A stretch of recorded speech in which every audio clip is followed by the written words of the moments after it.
CM doctor Mohan Yadav ट्रांसम second day NATCON 2028 कार्यक्रम में शामिल हुए, जहां सीएम ने विश्वकर्मा बंधुओं को बधाई दी।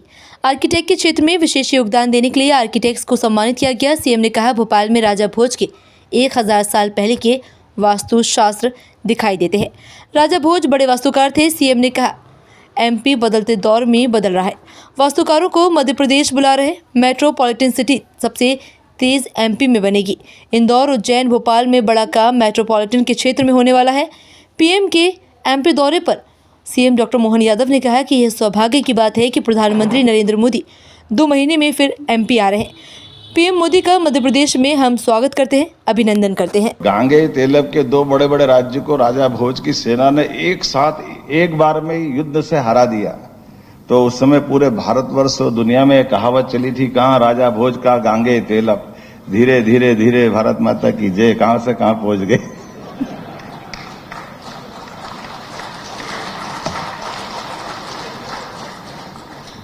कहा गांगे तेलब और कहा राजा भोज। लेकिन कोई बात नहीं, हमको केवल मैं आपको स्मरण इसलिए करा रहा हूं कि राजा भोज आपके ही बड़े भाई थे, वो बहुत अच्छे वास्तुकार भी थे, इसलिए मैं आपके बीच ये बात पहुंचा रहा हूं। एक व्यक्ति के कितने रोल होते हैं। राजा भोज की पुस्तकें आज भी आपको वास्तुशिल्प के बारे में भी मिलेगी, आयुर्वेद के बारे में मिलेगी, शासन की नीतियों के बारे में मिलेगी। सब सर्वगुण संपन्न, कई सारे विधाओं का, कई प्रकारों का ज्ञाता अगर कोई है तो राजा भोज है। इसलिए कहानी उनके साथ जुड़ती है राजा भोज और विक्रमादित्य वाली। जब वो अपने ऐसे सारे गुणों के बलबूते पर वो विक्रमादित्य के सिंहासन पे बैठना चाहते हैं। विक्रमादित्य उससे 1000 साल पहले हैं, अर्थात विक्रमादित्य आज से 2000 साल पहले हैं, राजा भोज 1000 साल पहले, और हम 1000 आज बात कर रहे हैं। लेकिन इतने गुण संपन्न व्यक्तियों के बीच के एक राजा मुंज का, जो मैंने बताया उनके बड़े भाई हैं, इनके मांडव के वास्तुशिल्प को आप देखोगे तो आपको ध्यान में आएगा।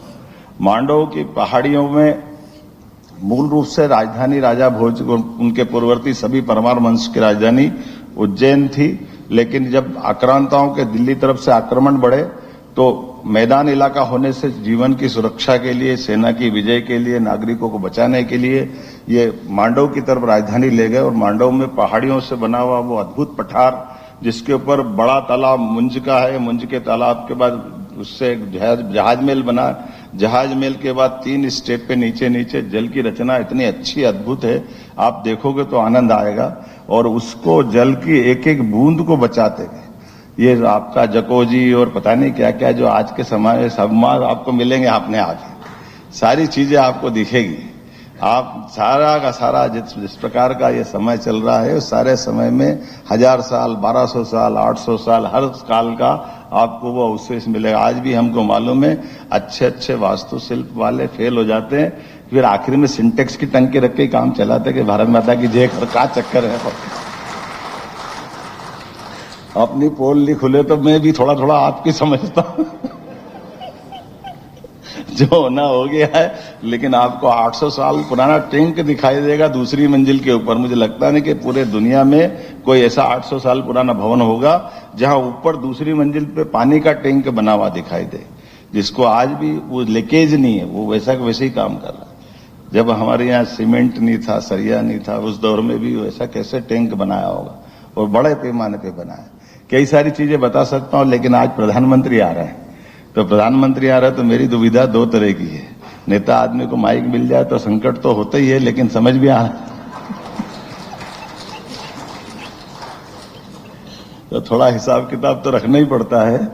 आपने आउटलाइन बनाई तो मैं अंदर अंदर अपना प्लान कर रहा हूं।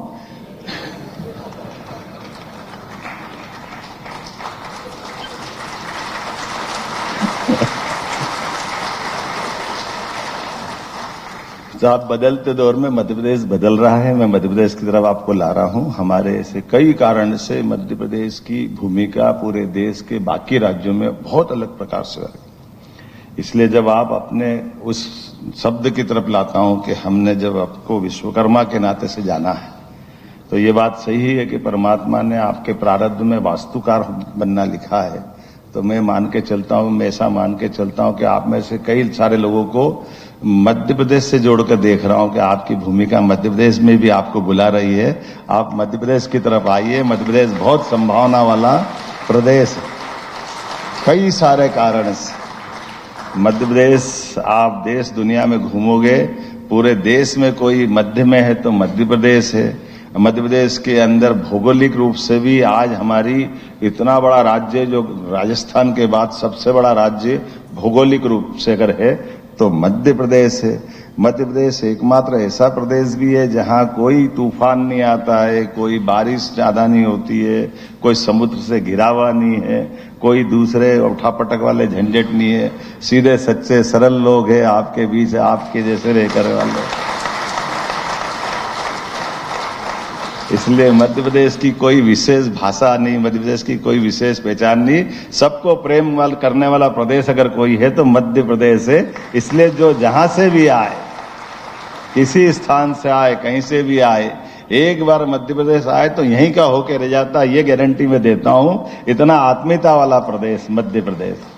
तो आज के इस अवसर पर मध्य प्रदेश से अब जब आप आके बात कर रहे हैं तो हमने अलग अलग क्षेत्रों में बहुत सारे प्रकार से प्लान बनाया है, उस पर हम काम भी कर रहे हैं। कल ही हमने माननीय गडकरी जी के माध्यम से हमारे नेटवर्क, सड़कों का नेटवर्क के आधार पर बहुत जल्दी 2-3 साल का हमारा आने वाले समय में हम कई बड़े बड़े विकसित देशों को पीछे छोड़ देंगे। इतने प्रकार के हमारी सड़कों का जाल अपने यहाँ बिछा रहे हैं। हमारे प्रदेश से निकलने वाली हर सड़कों को 4 लेन पे ले जा रहा है। कोई सड़क अपने राज्यों को पास के राज्यों से जोड़ के देखेगी। नदियों का तो मायका है मध्य प्रदेश। भारत के अंदर एकमात्र राज्य ऐसा है जिसके पास कोई हिम ग्लेशियर नहीं है, कोई बर्फ का पहाड़ नहीं है, लेकिन नदी की धारा ऐसी है जो बड़ी बड़ी माँ गंगा, यमुना, इनको भी अगर प्राण देती है। जल राशि अगर जोड़ो तो हिमालय से निकलने वाली जल राशि से कमतर नहीं है, उससे बढ़कर ही जल राशियां मध्य प्रदेश से गुजरती है। मध्य प्रदेश सबको, आसपास के राज्यों को भी जीवन देता है। नर्मदा हो, चंबल हो, ताप्ती हो, सोन नदी हो, सारी की अगर सारी नदियों का उद्गम देखोगे तो मध्य प्रदेश से दिखाई देगा। ऑक्सीजन के मामले में भी हम भाग्यशाली हैं। जितने पूरे देश के अंदर वनांचल का क्षेत्र है, उस वनांचल के क्षेत्र में मध्य प्रदेश भी कमतर नहीं है। इसलिए हम अपने बहुत सारी विशेषताओं को लेकर बहुत सारे क्षेत्रों में काम कर रहे हैं। मेट्रोपॉलिटन सिटी भी सबसे तेज गति से अगर बन रही कहीं पे तो मध्य प्रदेश में बनेगी। आने वाले समय में इंदौर, भोपाल, ग्वालियर, जबलपुर, इनको 4-4, 5-5 जिलों से जोड़ते हुए इसी साल के अंदर, 2 तो भी 1 आध महीने के अंदर ही, इंदौर, उज्जैन, देवास, धार, शाजापुर, इन जिलों को 5 जिलों को मिलाकर मेट्रोपॉलिटन की कल्पना ले रहे हैं। लेकिन वो उस कल्पना जो पुराने मेट्रोपॉलिटन के अनुभव है उसमें संशोधन कर दिया। हम मेट्रोपॉलिटन की कल्पना ले रहे हैं, लेकिन वो उस कल्पना जो पुराने मेट्रोपॉलिटन के अनुभव है उसमें संशोधन कर दिया। हमारे यहाँ तो मजाक करते हैं कि हमारे यहाँ मेट्रोपॉलिटन में हमने इतनी सरल भाषा में बात कर दी कि हमारे प्रदेश के अंदर ऐसे कई राज्य मिल जाएंगे, कई हिस्से मिल जाएंगे। जैसे ग्वालियर के अंचल में हमारे बच्चे का नाम ही हम कलेक्टर सिंह रख के काम चला लेते हैं। कलेक्टर अपना ही बच्चा है, कोई बात नहीं, तो नाम हमारा नाम हम रख देते हैं, लेकिन काम की चीज हमारी ढूंढ लेते हैं कि इसमें सरलता कैसे होगी। क्योंकि सबसे बड़ी परेशानी अगर आती तो वास्तुशिल्पकारों को ही आती। इतने कानून बना दो कि वो सिर ही फोड़ता रहे। आखिर होता वही है जो समझाना जाता है वो पहले दिन वाली बात और आखिरी बात में घूम घूम के जलेबी वहीं आके ठहरती, वो पता ही नहीं चलता कहां से क्या नाटक है। यही है ना वास्तुशिल्प। बेचारे कागज काले कर करके परेशान हो जाते हैं। आखिरी का ठप्पा लगता तो वो सोचता पहले दिन और आखिरी में क्या अंतर है। कोई अंतर नहीं।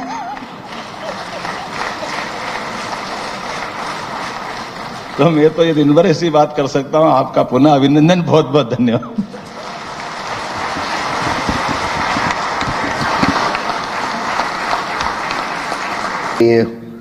मुख्यमंत्री जी, आपका मैं तहे दिल से स्वागत करता हूं कि एक बड़े कम नोटिस पे और आज के जो बड़ा आपका व्यस्त कार्यक्रम था उसमें से आपने समय निकालकर आज हम सब लोगों को मार्गदर्शन देने का, तो ये हमारे लिए एक सौभाग्य की बात है।